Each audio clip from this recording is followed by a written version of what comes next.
गेल्या कित्येक वर्ष ज्यांनी देवाचं तोंड सोडा देवाच्या देवळाकडेही पाहिले नसेल असे सारे लोक आता नारळ आणि फुलं घेऊन देवाच्या दर्शनाला जाताना दिसत आहेत. आता त्यांना देव आठवायला लागलाय. इकडे तर तुम्ही देवाला नाकारता, सगळं काही पैशाने होतं असं म्हणता. का तुम्हाला आठवण येते देवाची? कशासाठी? की आमचा पैसा खर्च होऊ नये किंवा झालेला खर्च वाया जाऊ नये म्हणून तुम्हाला देव आठवतो का?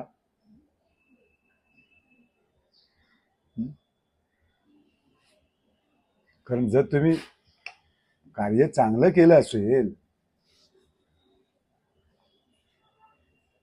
तर तुम्हाला देव आठवायची गरज नाही, कारण देव हा चराचरात आहे. देवाला शोधायची गरज नाही किंवा देवाच्या देवळातही जाण्याची गरज नाही. आपण जे चालतो बोलतो ना, हीच मुळात त्याची मर्जी आहे. त्याने आपला हात काढून घेतला ना की आपण बोलतही नाही, चालतही नाही, रडतही नाही आणि काय नाही. म्हणजे राजकारणात तुम्ही सगळी कूटनीती करावी. ह्याचं त्याला, त्याचं त्याला, वडाची पिंपळाला आणि पिंपळाची कुंभ्याला लावायची, त्याच्यातून कमिशन खायचं, गलेलठ्ठ व्हायचं, प्रॉपर्ट्या बनवायच्या आणि पुन्हा निवडणूक आली की देवाच्या दारात जाऊन सरेंडर व्हायचं.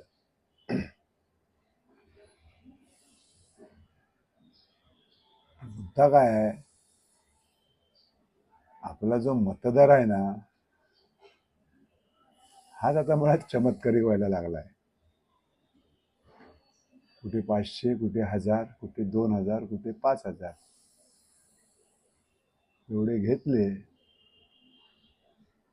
की हे आपले मत विकायला मोकळे.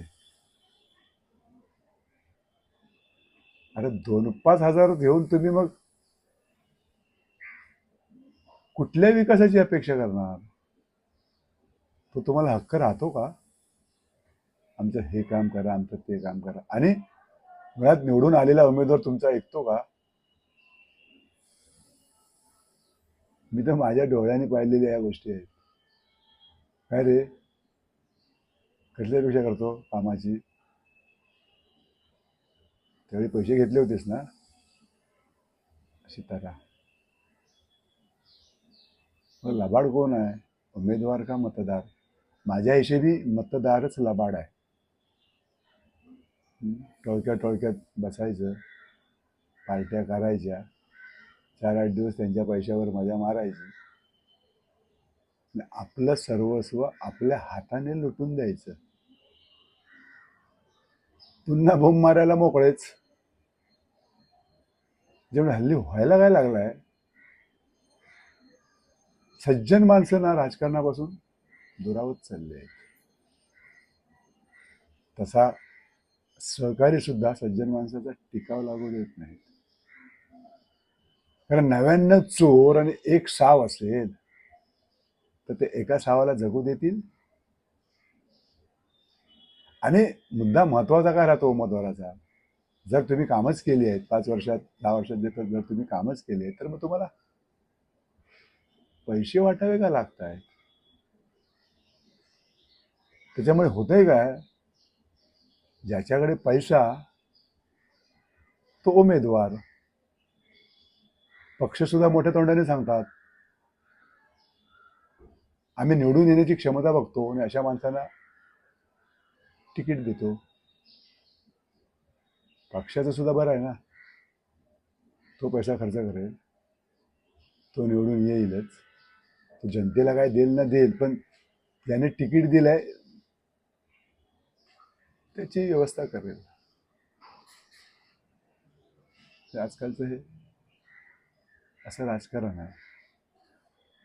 त्यामुळे सज्जन माणसं ह्यापुढे राजकारणात येतीलच असं आता वाटत नाही. बघा, तुमच्या गावाचा, तुमच्या शहराचा विकास पाहिजे असेल तर सतसत विवेक बुद्धीने थोडासा मतदान करा. ऍक्च्युली आमच्यासारख्या सांगण्याचं हे व्यर्थच आहे. पण ते आता हा मोठा आला शहाणा आम्हाला सांगतोय.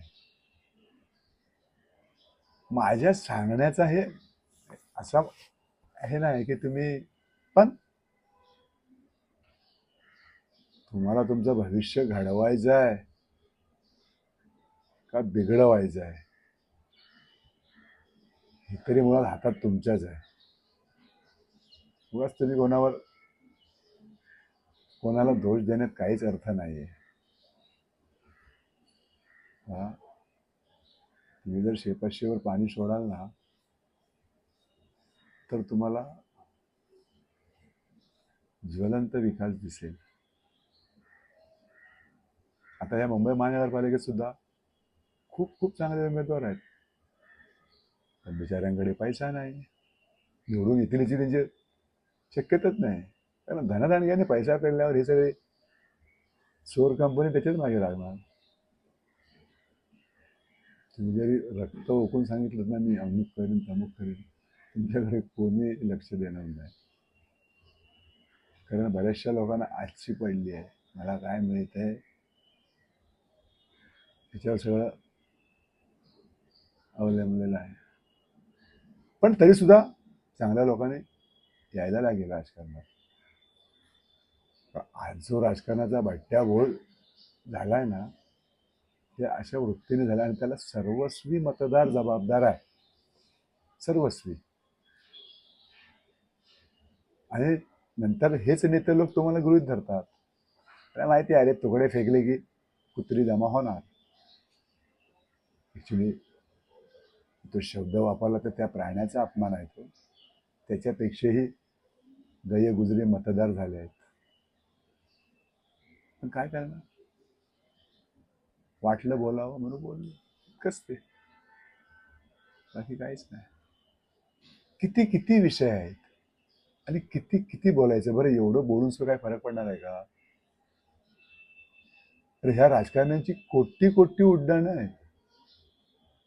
4 दिवस पेपरात गाजतं, 4-8 दिवस सोशल मीडियावर, ते 10-12 दिवस झालं की जसं 10-12-13 झालं की कसं आपण त्या माणसाला विसरतो, तशीच परिस्थिती आहे. 10-12 दिवसात सगळं शांत होतं, सगळं मॅनेज होतं.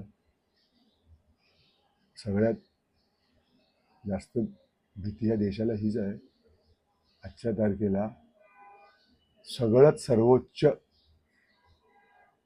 मॅनेज होत आहे.